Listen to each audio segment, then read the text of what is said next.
if he's trainable, right, we'll take.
Welcome back, Doug. Thank you. You survived. Just about. It's not going on, but we're good. Okay. All right.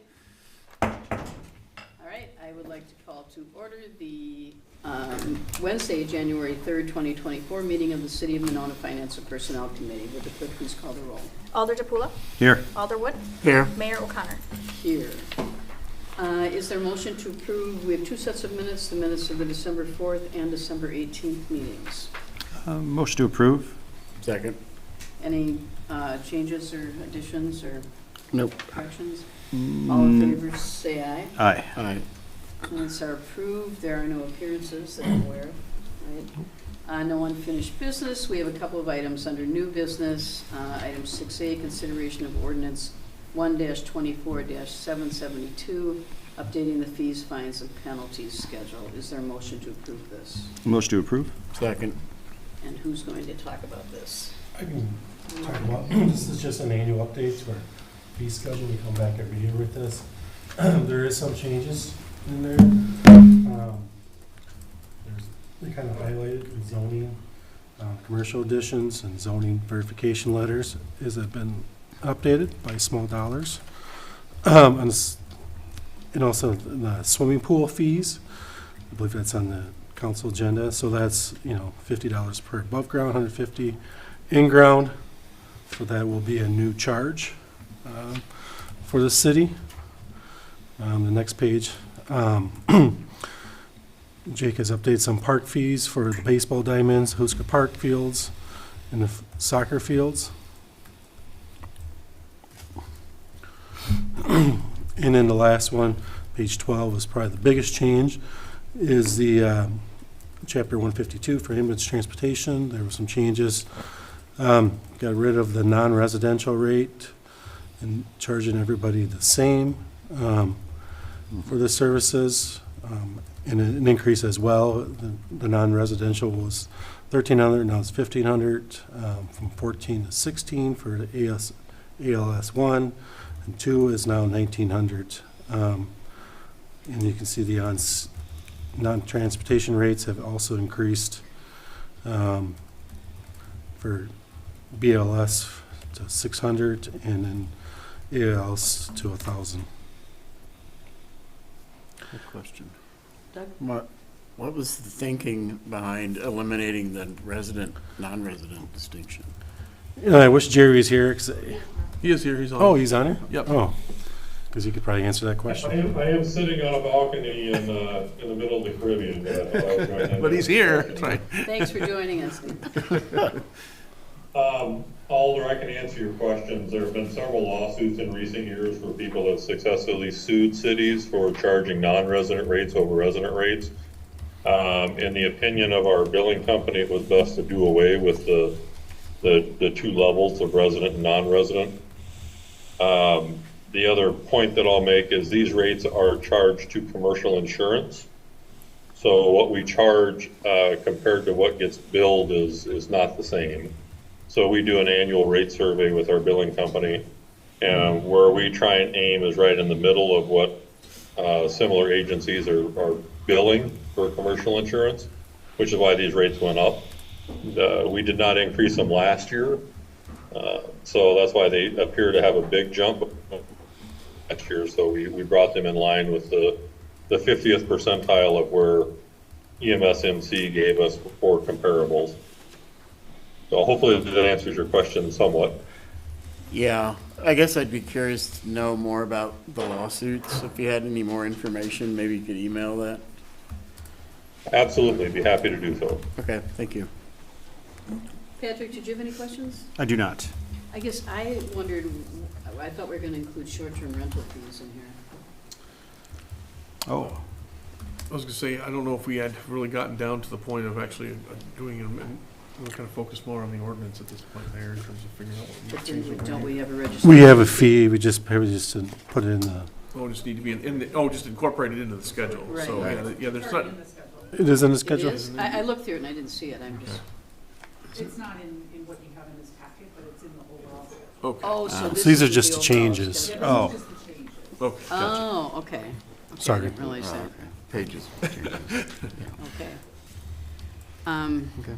All right, if there's no other questions, all in favor, say aye. Aye. Motion passes. Next item, 1B, consideration of resolution, no, sorry, I'm in the wrong agenda. 6B, acceptance of general fund accounts payable checks dated December 15th to the 29th, 2023. Documentation of invoices paid is available in the city clerk's office. Mark? Sure. A lot of ordinary business, but page 13, Axley Burleson, which, you know, is their attorney. As you can see, it's broken down by each different areas he's working on. You can see redevelopment matters are charged when it's a 400, that's a TIF. So those costs are charged to TIFs. Let's see. Page 15, GEC, October billing, we'll get caught up on that later. So that's some 1 month worth of billing. Page 16, Lake Ridge Bank, that is our credit card system. Lean kind of oversees that a little bit too now, and she's really a hawk at making sure everybody has everything filled out correctly and signed off. So, not that we weren't doing it before, but she does a very good job with that. IT, Land Tech is right underneath that. That's our kind of our monthly service average for IT. That's November. Page 18 is just MG&E is our monthly bills for electric. And page 19, just want to hit this Playaway products. As you can see, there's a GL accounts. I just want people when they're looking at it, if they notice something. If it's 800 account, this is just a library one. These are donations accounts, so it's paid out of their donation funds and not their operating funds. So if you ever look at it, say, you know, what's going on here. So if you even Park and Rec have them, other departments have them. The 800s are all donation accounts. So people donated for different things, and this is the offset what we spend it on. And then what does Playaway Products, do they run that program for us? Ryan, do you know what that is? The Playways? Yeah. Yeah, those are, no, anymore. The Playaways are a unit where you just plug in headphones and then you can listen to it. So it's a version of an audiobook that you can circulate. Oh, okay, got it. All right.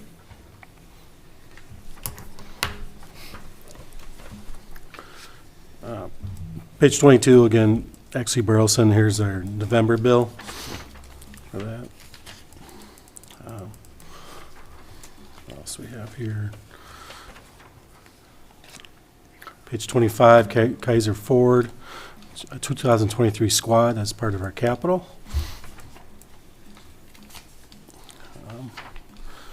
And I think, really. So is the squad here now? And Yeah.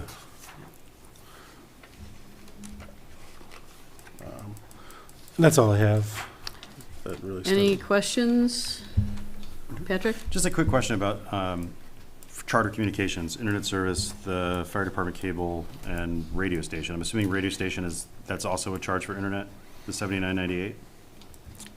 I believe so, and the other one's for the TV and And yes, I was just wondering if we've looked at comparable service with like YouTube TV and streaming that, because I know it's less expensive than Charter. I don't know if, I personally, I don't know if Jaren's kind of looked into that for us. I can talk to Leah and Jaren. Okay, our yeah, but IT just people and curious see if what- there's a possibility for savings there without compromising the service, Sure. because obviously they need it. Yeah. But I'm pretty sure that based on the price of that cable, it's probably like the expanded basic cable, I would imagine. I would imagine, yeah. And, I mean, you can get it down into the 50s per month with YouTube TV, and you can stream it on multiple TVs, so maybe you only need one of those too, instead Yeah. of both. Sure. So, just something. Yeah, we can look into that. Anyone else? Is there a motion to accept the bills? Motion to accept. Oh, second. All in favor, say aye. Aye. Bills are accepted, okay. Moving on to item 6C, discussion and possible action on staffing recommendations for the 2024 operating referendum. If you recall, we had a meeting of Finance and Personnel back, I think, in September, where staff presented their requests for additional staffing and to be paid for by the referendum.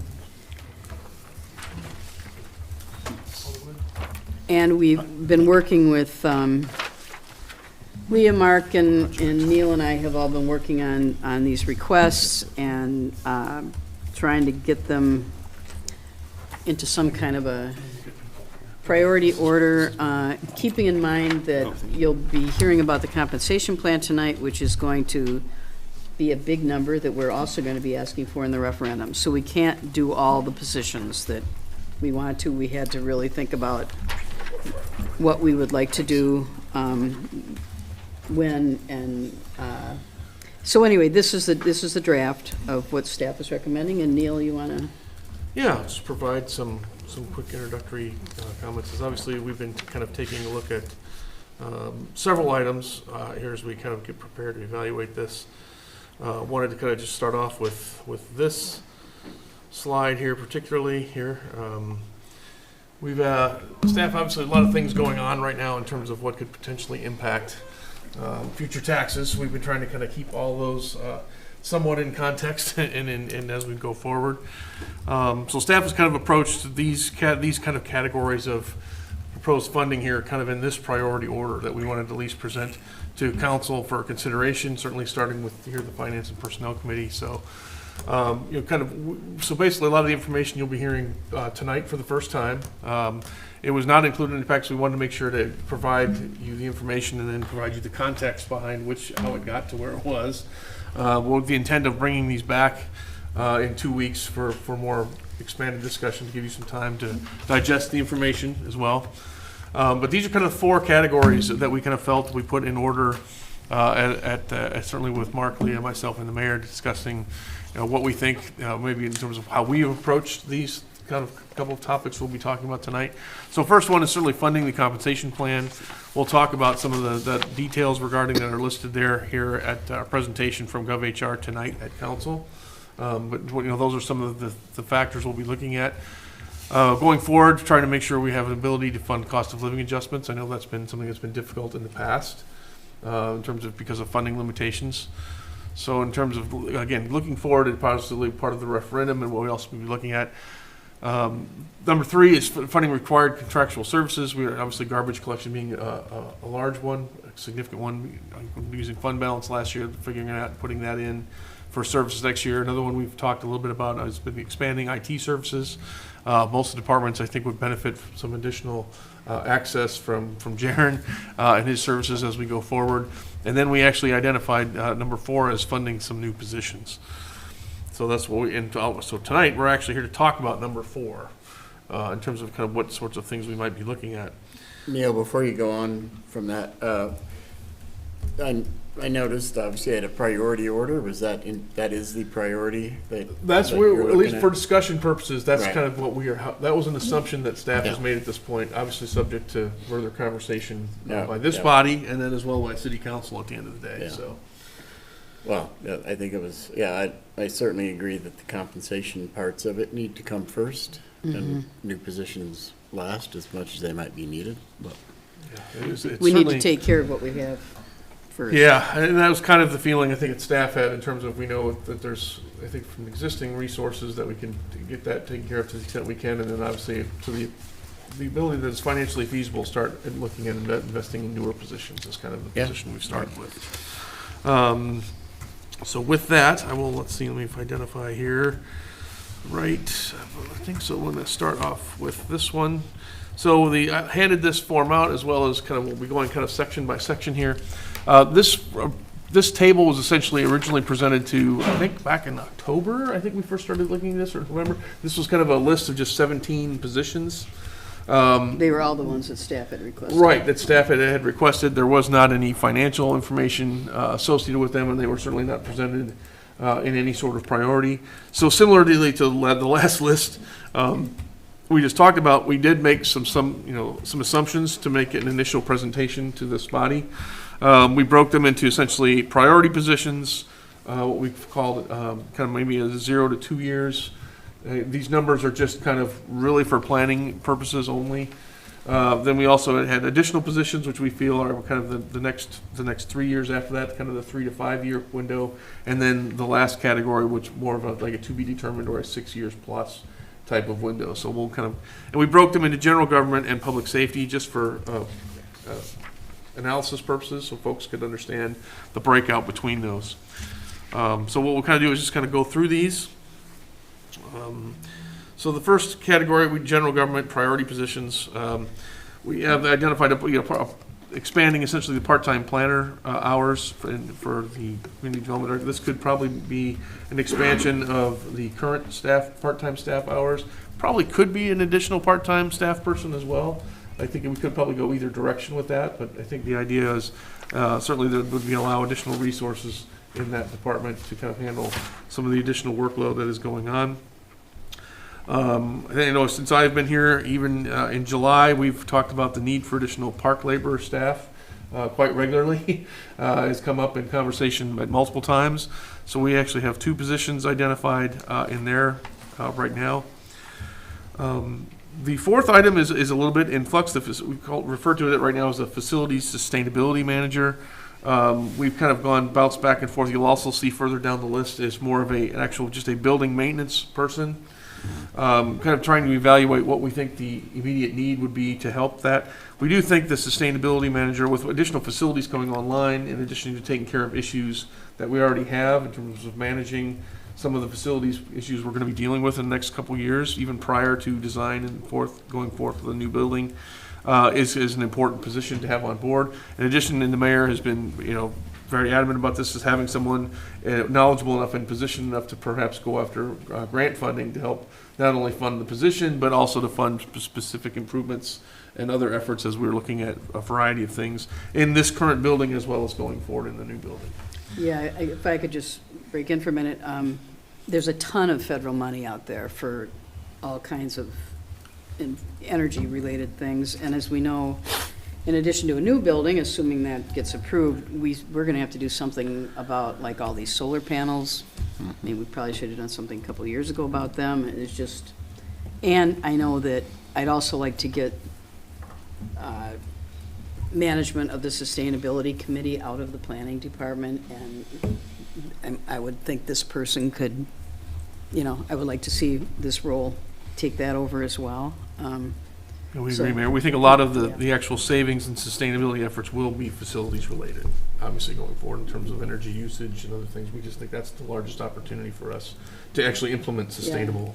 And I mean, you can buy a factors. lot of this stuff and just fill out a form and send it to the government. They send you a check. Is my understanding for a lot of the sustainability items. It's much, and that funding is there till like 2032 or something. So I think we ought to take advantage of it. But anyway, go Next, on, Neil. so the next item on there was the radio programming and volunteer manager. Is essentially expanding the hours of one of the current staff to help kind of coordinate that. As folks are aware, that the number of programs and volunteers we have continually using that facility, it's just a matter of it's becoming that really a need for a full-time coordinator for that type of position. Code enforcement, we're looking at probably increasing the scope of that for community development. We think significant amount of that can be covered probably by fees as well as in fines if necessary. Not certainly looking to go out and automatically pay for that job. Obviously, compliance is our main goal. However, we do think there's a substantial opportunity for outside revenue to assist with that. So that is not so much that we need it as that it's a potential revenue generator. I think it's actually a little of both, Alder. Yeah. We're seeing. Enforce the code at the same time. Yeah, there's enough opportunities out there of things that probably could use a little bit more attention that we're not necessarily getting to. Okay. I think out in the community. So both, okay. Yeah, All right. I would actually think it's both. So I think we're also thinking things, in addition to the kind of enforcement he's doing now. For instance, it'd be nice to have someone who would be able to like hand out a warning if they see someone with their dog running loose in the park, that kind of right. thing, parking kind of stuff that we don't really have somebody looking at for that. So, there's some potential other things that someone could be doing other than just leaving your couch on the front lawn. Yeah, my conversation certainly with Doug and the inspector is that there's, and with the chief, there's plenty of work to do if we have this person available to do it, so. Okay. The one line there that is not left in there is this longevity wage adjustments. That's gonna really be part of the discussion, I think, a little later. In terms of the compensation study, we'll get a little bit more information on that, so we don't have a hard dollar figure from that. That's probably just, we can explain what's being suggested for us to review as part of the compensation study, and we can get into that a little bit more at that point. Then there's just a line item, not an additional staff person, but an additional budget for some overtime. We think certainly with some of the staff shortages and things we're dealing with, we're gonna have a need for some additional overtime budget as well for that. And Leah, didn't you have some other reasoning for the overtime too? Yes. Mark, do you want to, or Leah, Well, yeah, whichever? Go ahead. Need to come up. Right now, our. Or do you want to come up to the microphone, I guess, sorry.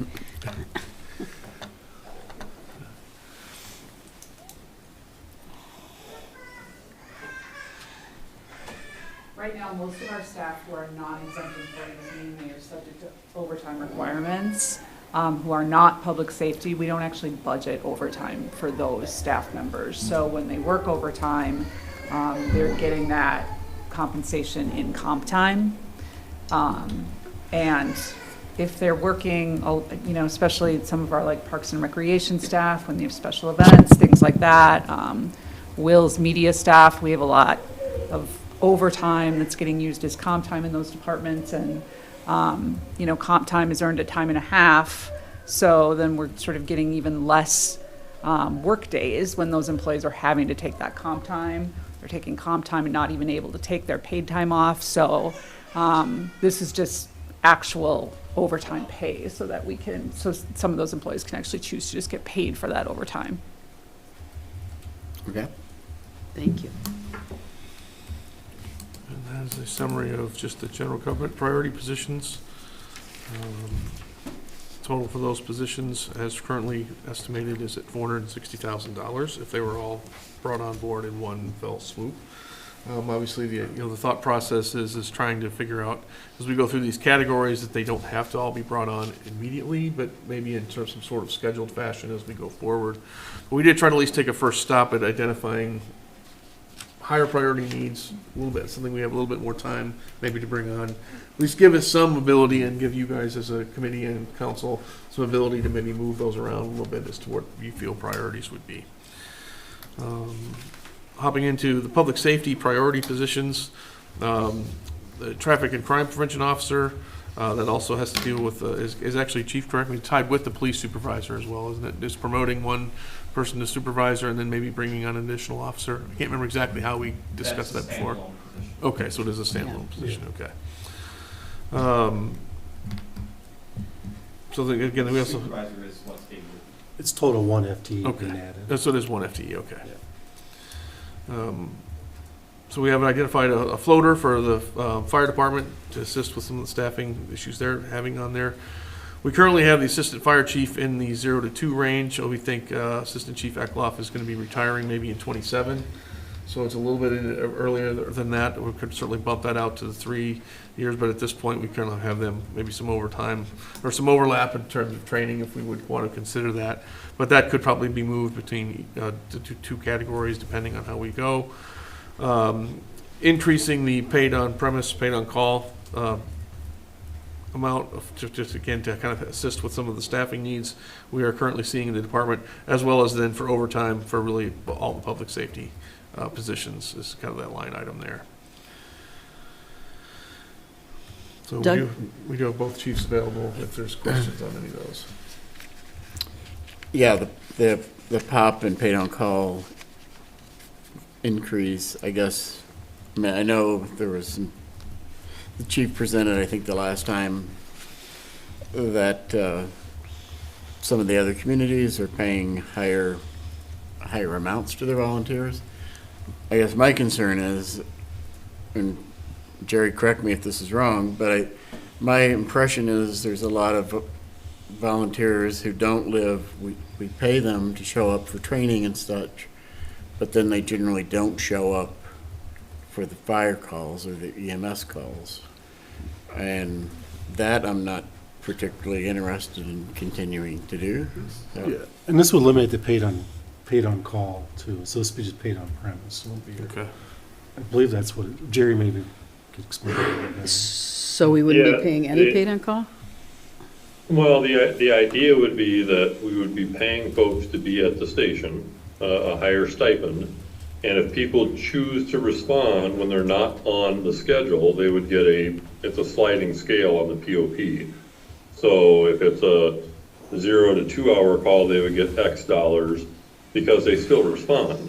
But the issue that we're facing is because people leave or live outside the community, it's fickle. Again, when you talk about EMS calls, out of my 40 volunteers, 10 of them live in the city and 3 of them are officers. So if it's a fire call, it may be 15 minutes for them to get to the station. I'm trying to get more people to be at the station to respond. And since most of our volunteers live outside the city, we have to be able to compensate them for staying at the station. Again, it's not unfortunately, it's not the same world as when this was implemented 8-9 years ago.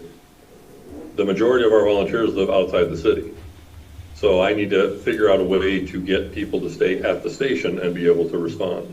If we're paying them a higher stipend to be at the station, they would not get a paid on-call stipend for responding to calls. If they respond on a structure fire call, they would still get a POP stipend, but based on the amount of time that the call actually takes as opposed to a flat $15. If that so makes sense. yeah, that does.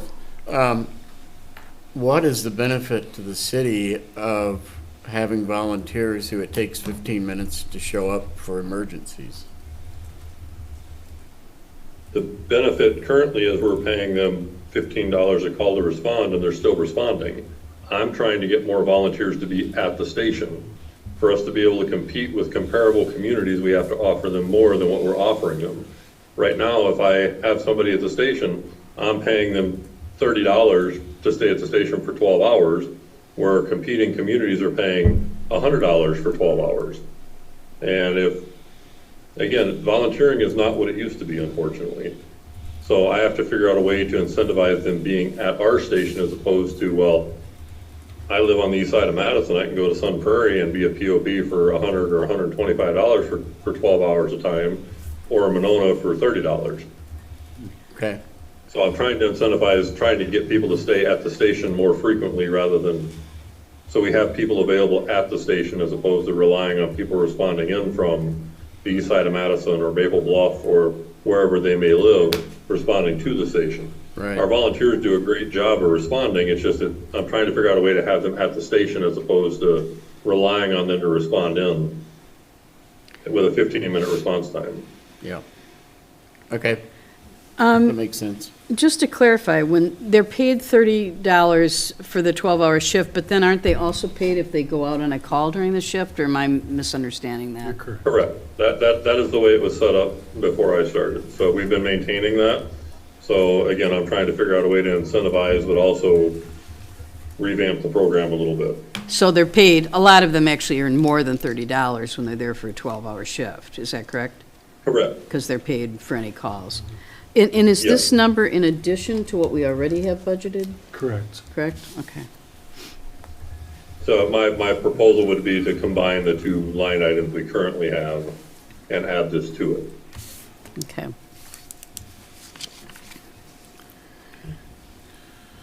Any other questions about these first two groupings? Okay, so obviously those two groups of positions, if you look at the green bar, the total priority positions, that's just over $1 million essentially, if those all came on board in one shot. Yeah, and just so I handed out a sheet, just what that is, it shows kind of what it costs per average home.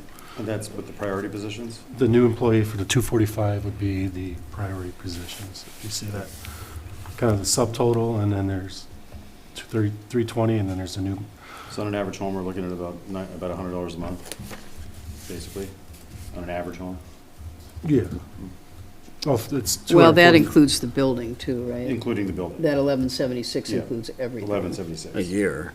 Right, Yeah. Um, Right. Yeah. Okay. but just just the staffing, the comp plan and the new staff, and not by any means all the staff requests.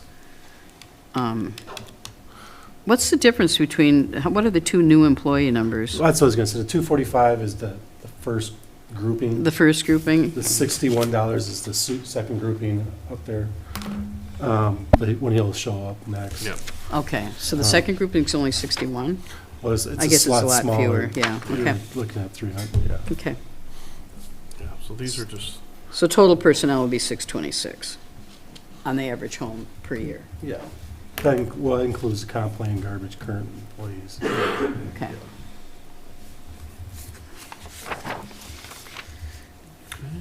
Okay, Neil, you want to? yeah, so obviously the next group, we kind of call these near term. Again, we're just for planning purposes, using a 3 to 5 year range for planning purposes on these. The full-time rec office manager and marketing assistant is on there. I know there's certainly with all the programs and things going on. Possible expansion over to Maywood, different programs going there. Certainly that position has been, I think, has been previously discussed and this remains on this list. Ryan's got two, these are increases, I believe, to current positions in terms of from 50% time. So for the youth service assistant and the tween librarian. The community support specialist, this is again a new position, I think, Will still here. This is a new part-time position to assist with just general operations of what they're working on. And then, as I previously mentioned, we have the building maintenance person we're anticipating coming on with the new facility and maybe perhaps other requirements from other facilities, including Maywood and others that we may need just some additional assistance with. So that general government, those additional positions add up to about $253,000. The only one we have down on the public safety additional positions is dispatch lead. It's current PD7, just elevating that. Again, that's actually a small enough number. Honestly, it probably would be if council or this committee would feel appropriate. Moving that up certainly to the immediate, certainly doesn't have a huge financial impact. Again, just for planning purposes, this is kind of where we have it identified at this point. So with those, essentially those two together, those two categories for additional positions is $259,000, just over that. So the total of all those positions then together was just about 1.2, just under $1.3 million for both groups of positions. Does anybody have any questions on Doug? this? So is the thinking, in terms of trying to size the referendum, is the thinking that we would include all the 0 to 2 years in it, but not the 3 to 5 years? That is a conversation to have. That's one thing we would like to discuss with the committee and with council in terms of what they would prefer to do. Yeah. We try to keep, the reason I certainly chose those timeframes because I felt they were close enough that we could justify putting them in the referendum if we chose to do so. So anything in the next 5 years is a reasonable assumption to be able to put in there from just a practicality standpoint, but now whether that's financially viable or not, and whether or not you as the committee and as council are comfortable with that is certainly a different conversation. So for 0 to 2, for sure, I think we said should be in the referendum, but then there's also the conversation as to whether or not those additional positions for those those middle categories would want to be added on there. So I think that's a discussion, and for this body, we'd like some direction on at some point. Right, and that's not, until we have sized the other parts of it, until we know how much those are gonna cost, the The comp plan? compensation part. At least in my thinking, those are the priorities over this, so, we may come back and say, we'd like to do all these, but we can't even do all the 0 to 2 years, or maybe we decide, we can include some of the 3 to 5. So I guess I'm kind of looking at tonight as just kind of an elimination round, that the ones that aren't in the the top 2 categories would drop out of the discussion. In terms of the referendum? In terms of the referendum. In terms of the referendum, and I think, Right. I think that's kind of at least, I think what staff was thinking in terms of for a first cut on those is kind of why we still have the long-term evaluation positions at the bottom. We still wanted to certainly include those cost factors. So again, if there are any of those that wish to be moved up by the committee or by council, then we want to make sure you have the information to be able to do that. Obviously, there's a significant impact to the fire department request that will, certainly probably warrant some discussion, I suspect, from this committee and from council as we go forward. So it is simply from a planning purposes, we again, you hit it right on the head, Alderwood. That's kind of at least what we were thinking. Those first two categories of positions are kind of where we think the focus should be. But again, obviously, you guys have the ability to move anything up or move anything out that you would wish to do. This is simply meant to be a first, a working tool for you guys as commissioners and committee members to kind of consider these. And we don't, my thought is that we're bringing this back to Finance and Personnel in 2 weeks. Right. I'm just presenting it tonight. Right, and to that point, Alder, we had several conversations with the mayor in terms of the order of bringing these things forward, and because we are having the compensation study presented, really, we wanted to present that to council as a whole first. Right. Simply because of the extent of that project. So don't really expect a whole lot of discussion or action from this body tonight on this because of that fact. So we wanted, this is kind of a first presentation of these numbers as well as the compensation study done with council as well. So then coming back then in 2 weeks then for some more formal discussion, at least give folks some time to digest some of the information. So we would probably be looking for a recommendation from this committee to council at the meeting on the 16th, if possible. And then it would have 2 reads at council. And then it would have 2 reads at council.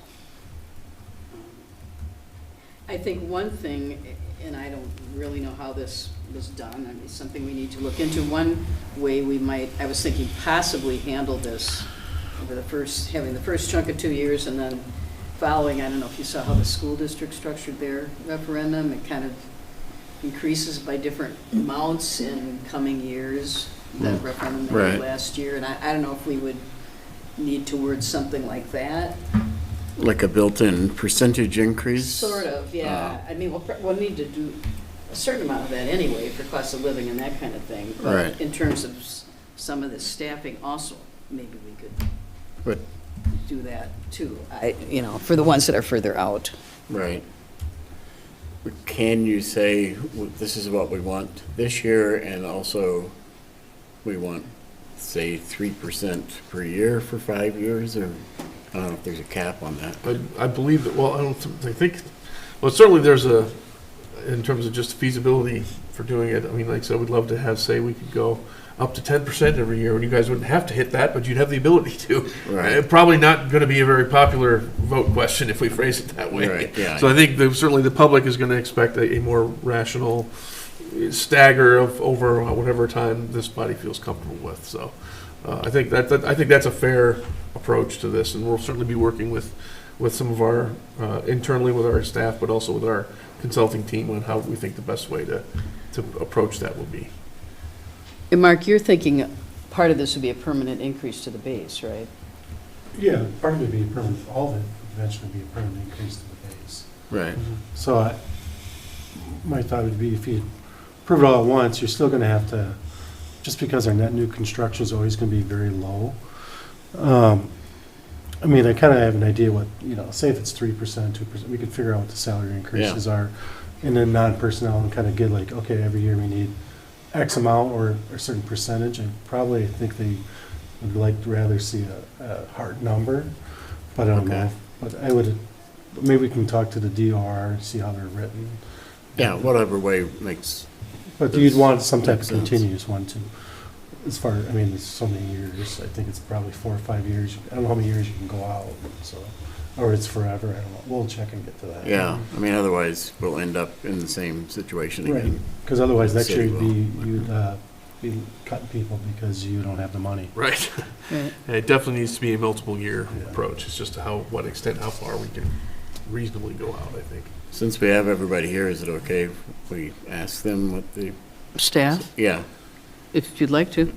Well,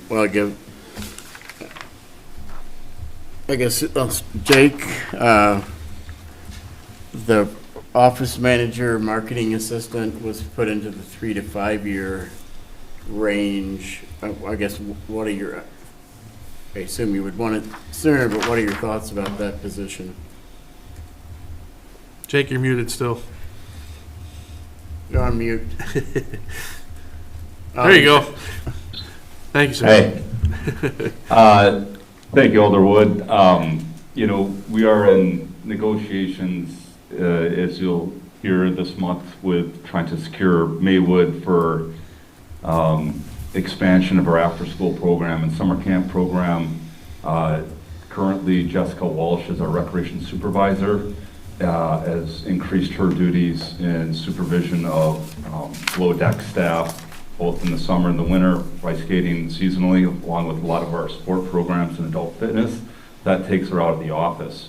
And so we have more staff than we've ever had, but we also have more programs, more events, and we constantly have people in different places. So that position would be solely kind of our forward-facing front desk staff. I think there's still discussions about a new civic campus of potentially admin, park and rec offices potentially could be part of that civic campus. And then that position could also be cross-trained for other city administration duties, you know, questions about trash, et cetera, at a front desk. So we can handle, you know, within that time frame. I think there's still a lot of unknowns about making that switch and seeing how the rest of the office structure will look like. We are hoping with the redo of the website and taking advantage of some of the new technology with chat bots, et cetera, that we can, you know, decrease the amount of in-person contacts that our residents and visitors need if they can find it quickly and efficiently on our website or other multimedia. Okay. Thanks. And then I guess I wanted to ask Ryan also, because there were two of his requests, the youth assistant, service assistant, and the tween are in the 3 to 5 year. Do you have a preference between those two, or just you want to just talk about those again? Sure, and the, so the library assistant one is, it's unique because that position is not a new position, it's an increase from 12 hours to 20 hours, so it's an increase of 8 hours to that position.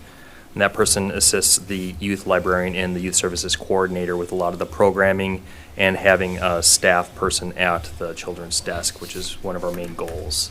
That one is, in my mind, a higher priority actually, even though it's a smaller position, because it's currently set at that point temporarily and it's been accomplishing quite a bit. And just looking at the numbers, seeing that we had 22,000 more people here this year than last year, and we expect next year to be more. A lot of that's in the children's room.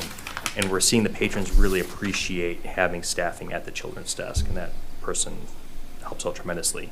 The tween teen librarian, the 50% position, that is a new position that I am requesting, and that is to offload those duties that currently the youth services coordinator is doing to allow Tiffany to really focus on the youth services department as a whole, and primarily outreach as we continue to work on going outside of the library building and reaching out to a lot of our partners and schools and doing more, which we've been trying to do, but they're at capacity at that point. She can't continue to do that and the programs and increase what we're currently doing. So in having that position, we'd be able to really focus on the teen and tween programs, which we've had some success.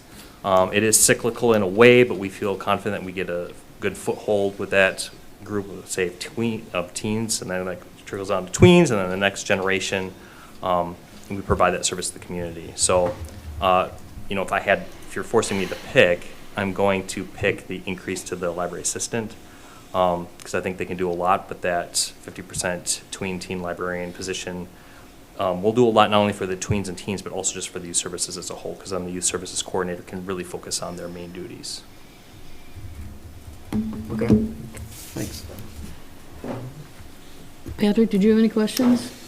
Not really at the moment, other than other than the the facility sustainability manager, I don't see much on here at all regarding public works. So, just a question for Dan. You're good?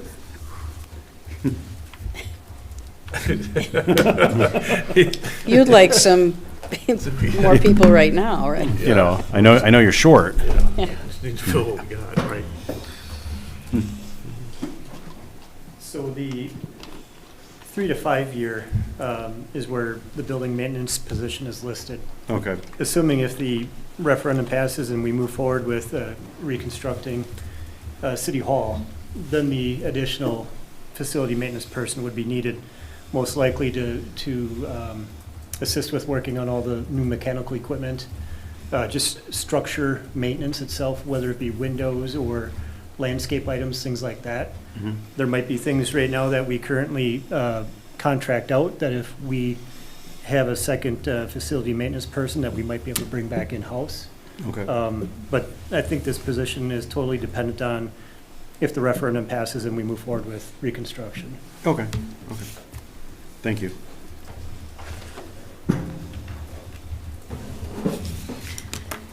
Any other questions? Doug, anything? Obviously, you know, this will come back in 2 weeks, but certainly feel free to reach out to Neil or I or Mark or Leah or any of the department heads with any questions or if something doesn't make sense or whatever. But it's Obviously, our first shot. you know. Certainly it's a difficult task. I said, we certainly try to figure out exactly, we'd like to match certainly council's priorities to the extent we can, but also certainly balancing, you know, I think staff has done a pretty tight job in terms of requesting what they need. I don't think certainly there's anything that's overly excessive, I think, in the list, certainly in the first two categories for sure, even the third categories, depending on what sort of policy decisions we make on some of those, even then those red numbers on the bottom. I think long-term, obviously the two reasons we'll be using these numbers, one certainly is for the referendum planning, but two is also for the capital planning for the actual facility itself. So when we're actually designing, we're trying to make sure we have a good head count in terms of what we're actually going to be using for the long term. So even if they're in that bottom category, if they're still on the list, we'll probably be using them to actually plan the facility going forward. So Yeah. it is so we'd certainly encourage them to certainly take a good look at those as well and make sure that those are, you know, things that we want to make sure we have on the list. So anything else? Okay, well then, is there a motion to adjourn? Motion to adjourn. Second. All in favor, say aye. Aye. We are adjourned, thank you.